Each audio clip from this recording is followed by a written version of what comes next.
Prarthana and Megan, first of all, a warm welcome to you both on Filme Shilmy, and congratulations on Miseducation being showcased as part of the cinema program at London Indian Film Festival.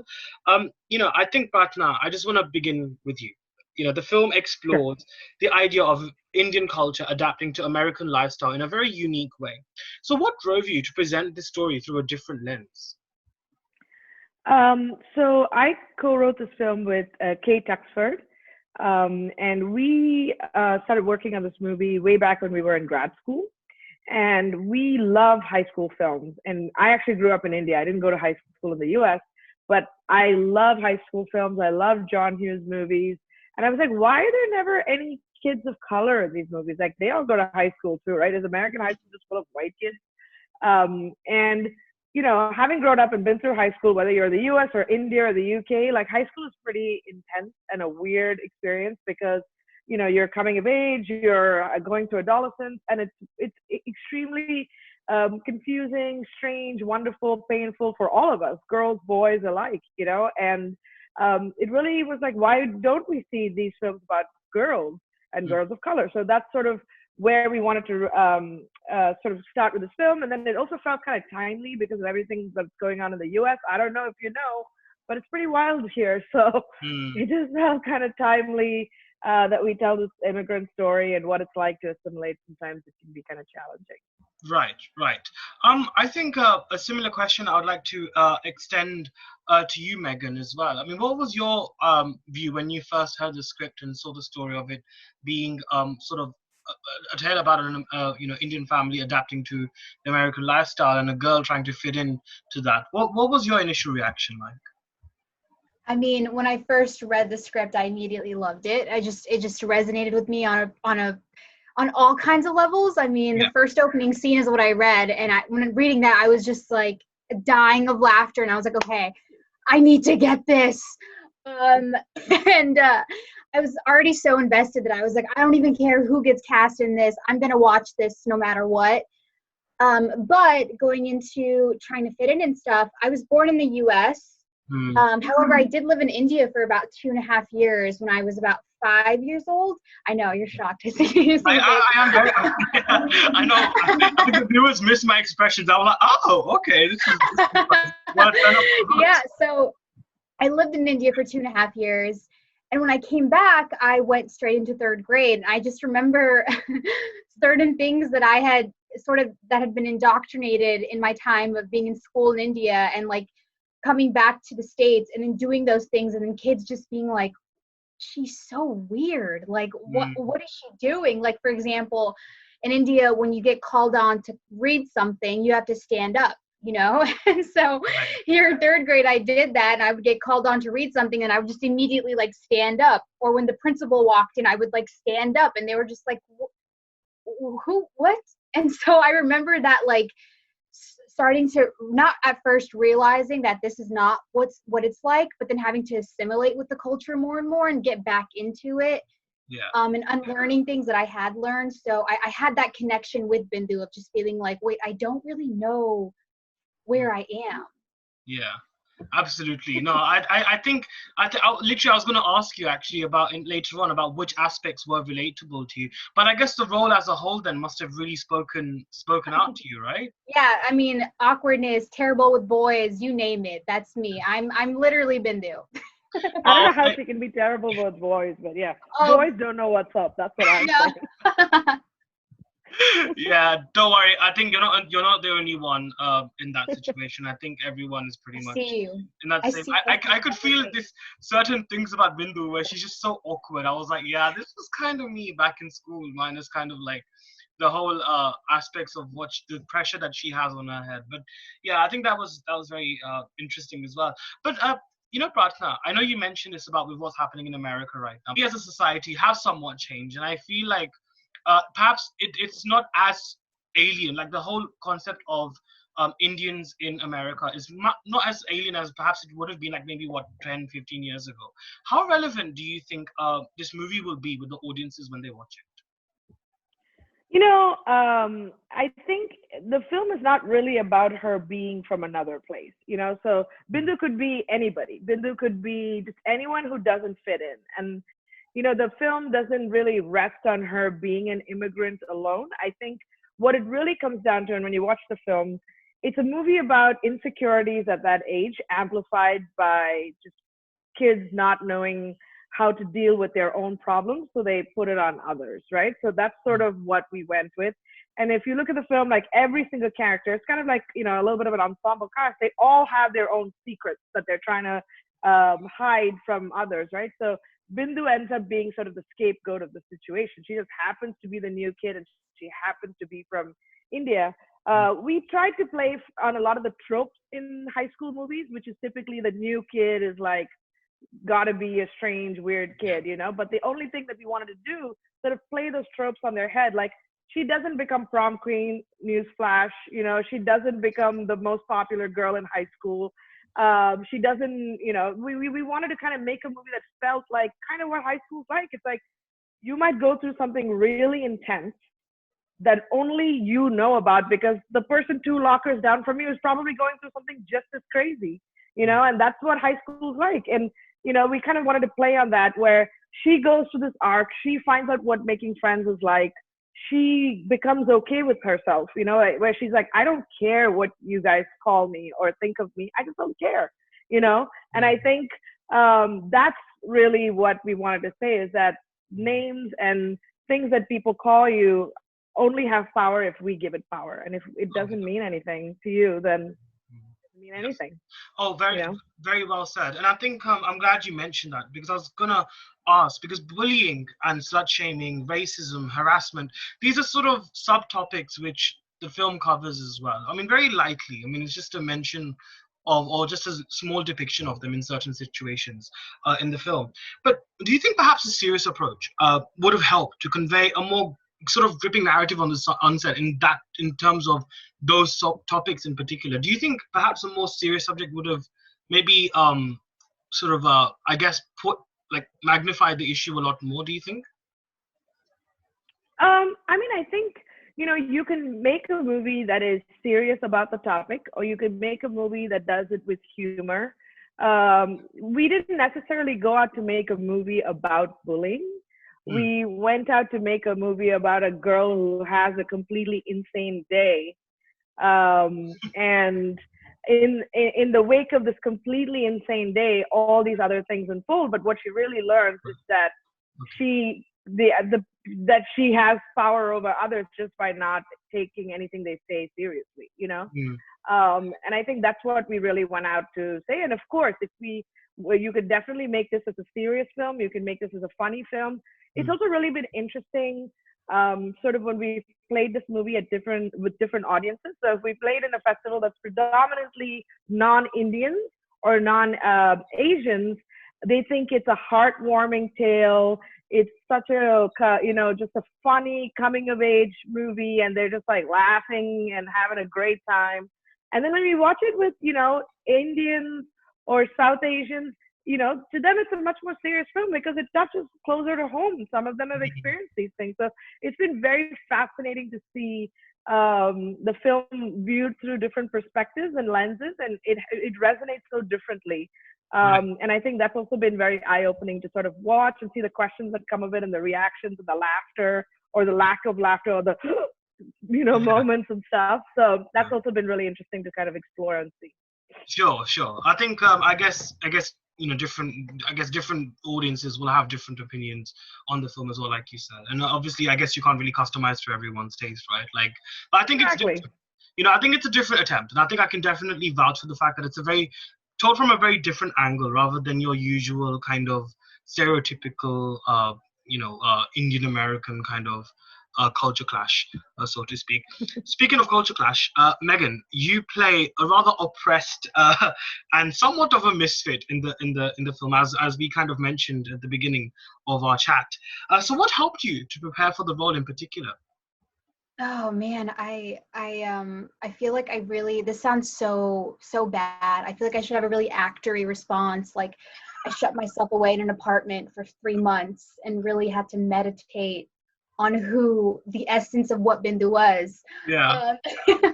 But I feel like I really just what I like to bring to all characters though is I like to bring a part of myself, whether or not I'm at all like that character. I feel like if you really do enough work, there's always some similarity that you can find. But with Bindu, I feel like I already really was her. I mean, I didn't necessarily experience bullying on that aspect just because I feel like I would have given it right back to them. No, I'm just kidding. I'm not a violent person, but I feel like I really just wanted to depict the naiveness and real innocence of someone, of what it would be like to just be thrown into a place where I mean, I couldn't imagine anything more terrifying than being homeschooled my entire life and then just being thrown into an American high school. Like that's terrifying on its own. And I feel like the script was so brilliantly and so clearly written that it wasn't hard to try and like figure out what those emotions would be, or how even just in the scenarios that we had, it was really not obvious in the sense, but it was really apparent and transparent of like, okay, yeah, this would be super fish out of watery like. And then also our actors, they're all so wonderful, and they all seem so mean on screen, but they're also nice. Yeah. But when they were in the zone, I was like, dang, you guys are really like giving it to me, and I'm really feeling this. And so, yeah. You guys always hugged it out after. We did. And then we walked around Indianapolis and ate food at night. Oh, that's good. Well, all's well that ends well, especially if it's with food. I think I do believe that ideology. I think food makes everything better, no matter jitna bhi bada jhagda ho. I'm like, food is the best. Like, it's the best. Definitely. Absolutely. It's a great equalizer. Yes, absolutely. Also, I must say, Megan, I loved your command of Hindi. I think your command of Hindi was very fab. So. Oh, thank you, because I can speak Hindi. That's why. Yeah, no, but it's good. No, but it's very good. I think it's great. And I'm really glad that you kind of had that. So, Prarthana, how biographical was Bindu's character for you as a filmmaker? I mean, I think there's some things that are probably autobiographical, which is, I would say, you know, I moved to the US when I was in my mid-20s. And, you know, a lot of people assumed like, you know, I came here because I come from some war-torn country and I came here for like, you know, all these kind of, you know, stereotypical things. And it's like, no, guys, like, I'm cool. Like, just chill out, you know, it's okay. So those kind of things, you know, like, those kind of things are probably pretty similar. Her, you know, not wanting to like let go of her, you know, Indianness and stuff. Is very much something that I relate to, because I feel like assimilation is important, and I'm very assimilated here. But at the same time, it's very important for me to embrace who I am. And I think because I came later in my life, I didn't have that feeling where I didn't feel like I didn't belong. I was completely unabashedly Indian and cool with it. And people were just like, okay, I guess that's what you are. Let's do this, you know? But I know some of the lines from the film, like when Bindu's cousin says, you know, you're legit now because you have an American dad. Like that line is directly from my niece and nephew so I'm married to a white man. Right. And they were pretty young when I got married. And they actually told me now, when they're like in high school, they said, when you got married to Ed, who's my husband, he's like, we finally felt like we belonged here. And they were born here. So it was very like eye-opening to me, you know? And I know that kind of experience is true for a lot of Asian kids here, because, you know, you always have to qualify what kind of American you are. You're like Asian American, you know? Yeah, and I think that's what I wanted to touch on in the film. Those kind of things are probably what come from my real life. Some of it also comes from Kate's life. Kate, you know, her mom got divorced. They remarried. She has actually a very positive and wonderful relationship with her stepfather. So we wanted to kind of bring those elements in as well. We wanted to write male characters that didn't just feel like, we're bad, you know, that felt more like, you know, I've been blessed to know some wonderful men in my life. My dad being one of them. My husband is awesome. You know, just real gents, you know, good dudes. So we wanted to bring that sort of layer in, you know. Usually women-centered films can have all men are bad vibes. Yeah, And we true. wanted to kind of Yeah. balance that a little bit, especially with stepdads typically tend to be the bad guys. And we wanted Mm, to have a stepdad that was kind of trying to like also figure it out. mm, So some right. of that was also borrowed from my aunt who remarried later in life, and Uh-huh. how we all sort of accepted it. And, all the young kids were like, yeah, and the adults were like, Yeah, So we yeah. wanted to bring all those flavors in and see, kind of show what it's like a little bit. Okay, wow, that's very interesting. So it definitely does seem like a lot of aspects of the film were borrowed from your life. Megan, I think it's quite incredible. I think to see you do so well, it's very amazing. So I was actually researching a bit, before we were preparing for this interview. And in addition to the Bindu, you've been a prominent face rather in several American shows. Recently to name a few, like Fresh Off the Boat, Modern Family, How to Get Away with Murder. So how satisfying is it to be a part of such projects, of course, including Bindu? And in what way has it kind of helped with the exposure and being that sort of South Asian representative on such big shows and films? Oh, wow, that's a loaded question. Thank you, first of all. That's so nice. Um, I mean, to add on to it, I'm just really excited that I'm getting to play roles where I get to just like play regular people and not like these crazy. I feel like when I first started in this industry, it was very stereotypical roles, and it was very like I had to have a crazy backstory, and like I was a refugee, and like all of these insane, as if there aren't like regular people named Indian people named Claire or like Ashley in India, I mean in here in the US, you know what I mean? So Yeah. I think it's really great. And I always I never want my roles to be like defined by my Indianness. I simply want to play roles, and then I just happen to be Indian, you know what I mean? Yeah. And that's one of the things that I love about Bindu though, was I loved portraying a young Indian girl who's really proud to be Indian, because touching off of what Prarthana was saying, growing up as a first generation Indian American, or just I think first generation immigrant, I feel like a lot of immigrants can relate to, first gen anyways, can relate to um, that that feeling of wanting to hide who you are because you're embarrassed of it, because people have made you feel embarrassed of it, and so you try to suppress it. And then it isn't until you get older that you start to really appreciate who you are, and you start to like appreciate your culture and embrace it. And I think that's what I love the most. And being able to do that for South Asian people on a platform like that is, I mean, that's a lot, but it's definitely an honor, and I love to do it. Definitely. And I think it's interesting you said that, because I think that's why I really appreciated Quantico when it came out, because it was amazing to see PZ play a character like Alex Parrish rather than a stereotypically Indian name. And it's not about playing a stereotypical Indian name, it's just about, I guess, the West seeing us as normal human beings and just seeing us as ordinary people like them rather than having to single us out. And I think Right. that's a step towards equality, I believe, as Yes. well. But a question, I think, to both of you. Prarthana, I think we'll begin with you. What do you think will emerge from Miseducation of Bindu, personally and professionally? For me,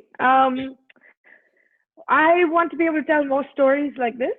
I want to tell stories that can live both, on both sides of the world, both in India and here. I have a passion to tell stories about women and girls who are coming of age. That is kind of my favorite spot. And it doesn't have to be coming of age as in teenagers. I love coming of age at any age. I'm seeing my mom now, who's kind of finishing up her like life as a entrepreneur and is getting into her like later years, and she has all these grand plans of what she wants to do. And I'm it's always chuckling and also amazed by all her ideas. And it's like fascinating to see women blossom into different kinds of women at different times of their lives. So that's kind of what the stories I want to tell. And I hope that with this film, I'm able to show that there's interest in movies like this. They're universal. You can look and feel like anything and still find parts of Bindu that are relatable, and you don't have to be a Bindu to like Bindu.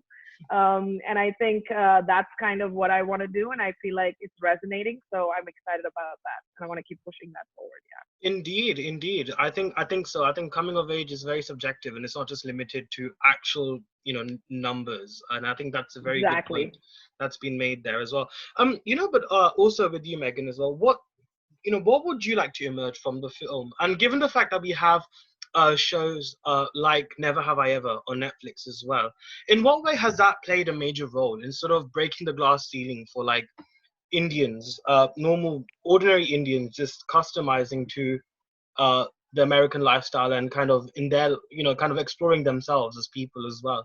Yeah, I think what I want to see emerge from the role is I want people to, it's pretty much what Prarthana said, it's, we're a melting pot of cultures, and I feel like this is just another step towards that and to really getting people to understand that, and understanding that brown girls can play regular roles and you can still find relatability in them. It's not like just because I'm Indian, my stories are going to have to simply be only Indian relatable. You know what I mean? Like I that's what I want. Also, just hopefully just people can take away being kind as well, because Lord knows we need a whole lot more of that in this world.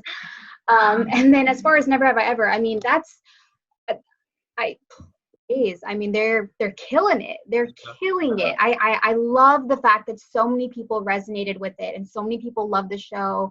And I think that's what it's about. It's just about normalizing the things that we all go through, and that the fact that they are universal. They're not just particularly catered to one group of people.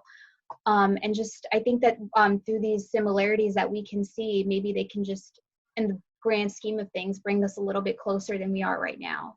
Right. Pratna, do you kind of have ambitions as well to work in Bollywood content as well? And Megan as well? I mean, Megan, you actually worked with Preeti Zinta and Veerdas, I believe, right? In Fresh Off the Boat. Mm-hmm. Wow. So how was that? First of all, how was that experience? I mean, it was surreal. It's funny because I mean, yes, I was born in the U.S., but I grew up watching Bollywood films, and I really was like that was my thing. And Preeti Zinta, it's funny, I danced to one of her songs at my Sweet 16. Yeah. And then I just remember like finally like seeing her in the makeup trailer being just, and I've I have to maintain a professional, demeanor, and like I'm not definitely freaking out, but it was just like one of those, and I get this every time that I get to work on set, where I'm just like, this is really my life. Like I was just kind of trying to not stare at her. That's pretty not be weird, Megan. I didn't know that. That's so cool. No, but yeah, it was insane. Like Preeti Zinta, like I grew up watching her, and now she's playing my mom. Like, what is this? What is life? It was insane, and they were amazing, and Veerdas is hilarious, and it was just a really great experience. You were a really cute family. Thank you. It was a lot of fun. It was 5 days of shooting, but it was like a breeze, and yeah, it's great. Sure. So Prarthana, what about you? So I don't know if you know this, you may not, but I grew up in around Indian cinema. My grandfather was a pretty well-known music composer in the south of India. Wow. So the Tamil music that we use in our movies is actually composed by him. So he's M.S. Vishwanathan. So I grew up around Indian cinema. So that's kind of where my love for movies really came from. Because it truly, actually, I always loved movies ever since I was a kid. I would act all the scenes out after watching it and drive my neighbors insane. They're all shocked I didn't want to be an actor, and I was like, no, because that's really hard. My grandfather, their home was getting renovated one year, and this was much after he had kind of semi-retired, and he would sit in the afternoon and watch the movie reruns on the TV. And he would try to guess if he was the music composer or not, because he'd done over 2,000 films. And he's like, I think this one's me. And then his title card would come, and I'm like, I knew it. I was not sure, but I think it was me. And it was just wild. Like wherever my grandfather would go, he would just get like flocked by people who just would tell him how much like raising their children and everything like that was his music was the soundtrack to their life. And I remember just like being like, that is the power of cinema. Like that is what you can do. And he was just the cutest, most humblest, most like cuddly man ever. I mean, I miss him dearly. And he kind of is the reason why I started telling stories because I was in that world. I would see him composing with a full orchestra, and he was a tiny man, like barely 5 feet, just like commanding like 60, 70-piece orchestras, sometimes even bigger. And it was just, very, very inspiring to be around that. So yes, I would love to make movies in India. I have my next film is actually that I wrote is actually set in India completely. It's not a typical Bollywood movie per se, but yeah, I mean, there's a lot of those elements, but it's a movie set in India. It's set in a little fishing village by my hometown where I grew up in Chennai. So wow, I'm hoping that I get to make that next. So that'll be really, really exciting. Yeah. That is so cool. There's some amazing, amazing works emerging from South as well. I don't know if you've seen Super Deluxe on Netflix. I would strongly. Super Deluxe is awesome. Amazing. I gotta check it out. Yeah. It is so good. Malayalam movies are amazing. Malayalam movies are just like brilliant. Yes. Oh, indeed. I watched one called Jallikattu last year at the London Film Festival. Amazing. Jallikattu is awesome. Yeah. Malayalam movies have always been like kind of pushing the envelope. Yes. For years and years and years, and now they're just like next level, doing their own thing. And then Tamil movies have always been awesome because I grew up there watching Tamil movies. In fact, I'm Malayali. That's my mother. Malayalam is my mother tongue, but I'm Tamilian at heart because I was born in Tamil Nadu. Like that's like the thing of India, right? It's like where you're born, you're still like, that's my state, So I'm fluent in Tamil. I write and read Tamil, but I guess I'm also Malayali. So I've watched a lot of Malayalam movies as well. Yeah. So that's great. That's fantastic. Love those movies as well as Hindi. Yeah. Yeah, definitely. I think it's great, and I think we should all be celebrating Indian cinema as a whole, because I think there's a lot more, like I said, to that rather than just Bollywood per se. But on a final note, how do you hope to take Miseducation of Bindu forward after the film circuit runs and stuff? What are your plans to take it forward? Well, we're currently trying to work with the distributors to get it out. I mean, right before the pandemic happened, which was a while ago now, we were kind of at the spot where we were kind of ready to get the movie out, and we were working with some distributors, and then a lot of that was dependent on having theatrical release, and that was kind of the big thing we were trying to make happen. And now all of that is like out the window. So everyone is refiguring out like what is the new distribution model for indie movies. Obviously, it's mostly all streaming. So then you need to find like where do you go where you can get maximum visibility, right. Who's going to champion your film. Like you can get to Netflix and just get buried and no one will ever know you're there, So we're trying to figure out what's the best way to get there. But there is interest and we are just working it out. So hopefully we'll know where we are soon.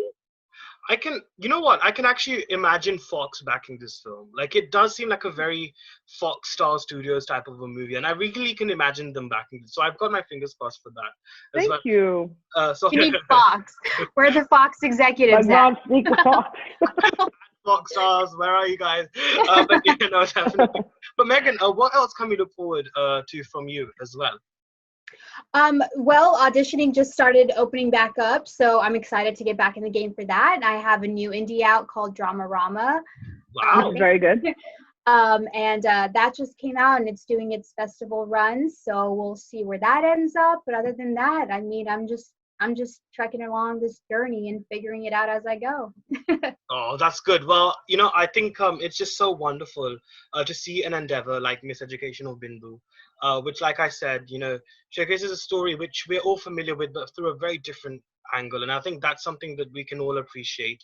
And I'm sure when people go watch it at the In Cinema program by London Indian Film Festival, I'm sure they're going to also come out smiling and perhaps thinking as well about the society and the way we've kind of adapted and integrated as well into the Western civilization. So once again, Prarthana and Megan, thank you so much for joining me on Filme Shilmy. And thank you, Anuj. And wishing you all the very best as well for the future projects as well. Thank you. Anuj. Thanks so much. You were so wonderful. This was so fun. Thank you. Oh, I'm really glad. I was really looking forward to it. So thank you very much once again. Thank you. You too. Thank you. Thank you. Bye. Bye, everyone. Bye.